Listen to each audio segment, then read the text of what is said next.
Hi, I'm Nicole, and this is episode 2 in the City of Elmhurst Hooplah series. Please subscribe to the channel and hit the bell below so you can be notified for episode 3. And in case you missed episode 1, I'll put a link right up here. Here we go.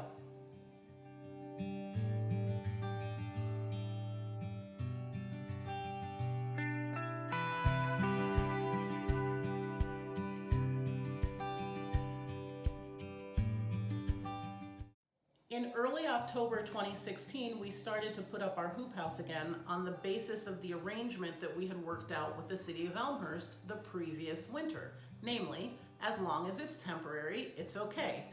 Remember, we have lots of residential, unpermitted or non-permitted structures in town, so this seemed completely consistent with that, and we were moving forward. We also felt that the previous year had been sort of a test case, and it was obvious that there were no problems with the hoop house, and the city knew that there was no problems with the hoop house based on the arrangement they had made with us, so it seemed perfectly reasonable to continue and move forward. Unfortunately, we got a second violation notice, which read, "As we discussed, greenhouse will need to be reviewed by City Engineering Building Department before construction can begin. Please come to City Hall with plans." So we were shocked. We were totally shocked to be going through this a second time over something that seemed like not really a big deal, you know. The violation notice suggests that it's possible that construction will be able to begin, assuming certain terms are met.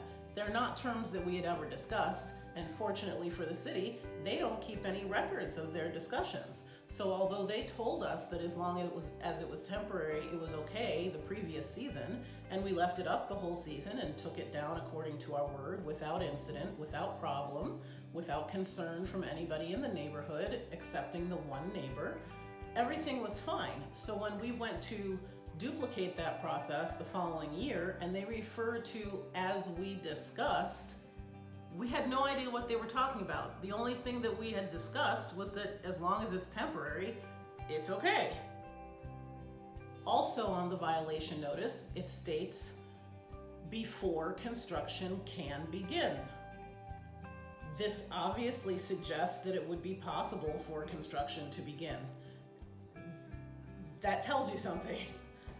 On the one hand, they're telling us it's possible that construction will be able to continue at some future date, and in a few weeks they were about to tell us that we were doing something that was patently illegal and contrary to existing code. At this point, we said to the city, "You gotta tell us what rule we're breaking."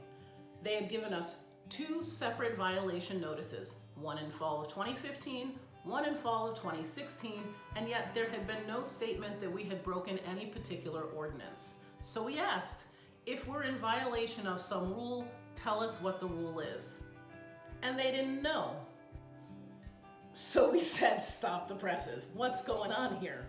Why is it that you're writing us violation notices and you don't have an ordinance in hand at present to tell us what we're doing wrong specifically? And they said that they had been receiving repeated complaints from one particular household in the community indicating their displeasure with the appearance of our hoop house, that it was aesthetically displeasing to them and loud. So here I'm going to insert a little clip from an interview done in January of 2017 inside my hoop house.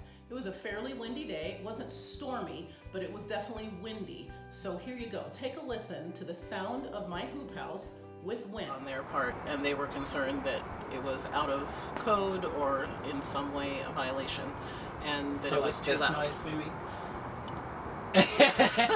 So the 2 complaints that were made were noise and appearance. So I just played the sound of the hoop house. You can see that it was not loud or noisy or disturbing in any way. And we've had dozens of immediate neighbors testify that the hoop house caused no problem with noise. They didn't mind its appearance one bit. Now on to the topic of appearance. Who decides what's pretty? Who decides what's aesthetically pleasing in another person's backyard?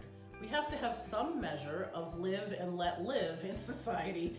There's one household that has expressed that our actual hoop house was unattractive. How is it that the opinion of one immediate neighbor would overrule the opinion of all the other immediate neighbors? And why is it that the city government would send 2 violation notices of an ordinance that they could not find or did not know about simply on the basis of one household's subjective opinion? A week or so later, we got a letter in the mail indicating that we had violated 2 separate ordinances.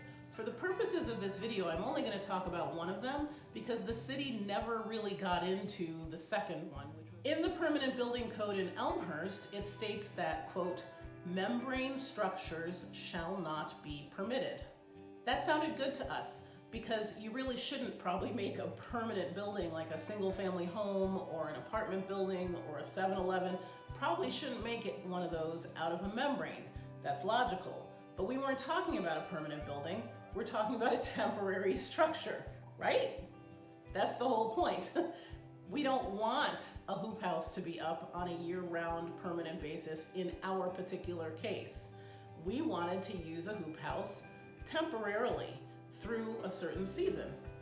After talking to city staff, researching in the Elmhurst Municipal Code, and talking to a lot of our neighbors, we found that there's basically 3 different ways you can look at this.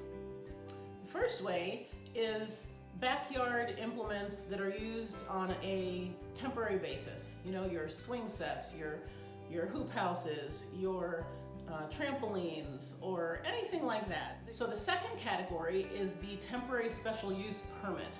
This is already established in the Elmhurst Municipal Code, and it applies to any structure that's used on a temporary basis currently for up to 90 days.